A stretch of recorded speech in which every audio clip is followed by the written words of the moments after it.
गरीब परिवार की कहानी। एक छोटे से गांव में रामू नाम का एक गरीब किसान अपने परिवार के साथ रहता था। रामू के परिवार में उसकी पत्नी सुनीता और दो बच्चे पिंकी और मुन्ना थे। रामू दिन रात खेतों में मेहनत करता, लेकिन फसल कम होने के कारण परिवार का पेट भरना मुश्किल हो जाता। एक दिन सुनीता ने चिंता भरे स्वर में कहा, रामू, इस बार भी फसल अच्छी नहीं हुई। हम बच्चों की पढ़ाई का खर्च कैसे उठाएंगे? रामू ने गहरी सांस लेते हुए कहा, सुनीता, मैं जानता हूं कि हालात बहुत मुश्किल हैं, लेकिन मेहनत करना हमारी मजबूरी नहीं, हमारा धर्म है। भगवान पर भरोसा रखो, कुछ न कुछ अच्छा जरूर होगा। पिंकी, जो 10 साल की थी, पिंकी ने माँ से पूछा। माँ, क्या हमें कभी अच्छे कपड़े मिलेंगे? मुन्ना ने तुरंत कहा।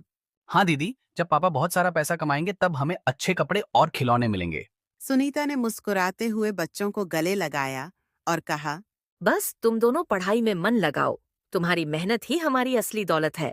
रामू ने सोचा कि वह कुछ नया करने की कोशिश करेगा।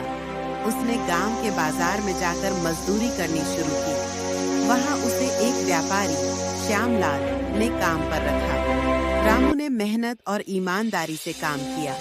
धीरे धीरे श्यामलाल उसकी मेहनत से प्रभावित हुआ और उसे अपनी दुकान में स्थायी नौकरी दे दी। श्यामलाल ने रामू से कहा, रामू, तुम बहुत मेहनती हो। मैं चाहता हूं कि तुम आगे बढ़ो। तुम्हारे बच्चों की पढ़ाई का खर्च मैं उठाऊंगा। रामू की आंखों में खुशी के आंसू आ गए। उसने हाथ जोड़कर कहा, साहब, आप हमारे लिए भगवान के समान हैं। मैं आपका यह उपकार कभी नहीं भूलूंगा। रामू ने अपनी नई नौकरी में दिन रात मेहनत की। धीरे धीरे उसकी आर्थिक स्थिति सुधरने लगी। उसने अपने बच्चों का दाखिला गांव के स्कूल में करवाया। पिंकी और मुन्ना भी पढ़ाई में अव्वल आने लगे। एक दिन पिंकी ने खुशी से कहा, पापा, मैं बड़ी होकर डॉक्टर बनूंगी और आप सबकी मदद करूंगी। मुन्ना ने कहा। और मैं इंजीनियर बनूंगा ताकि हमारे घर के लिए एक बड़ा पुल बना सकूं।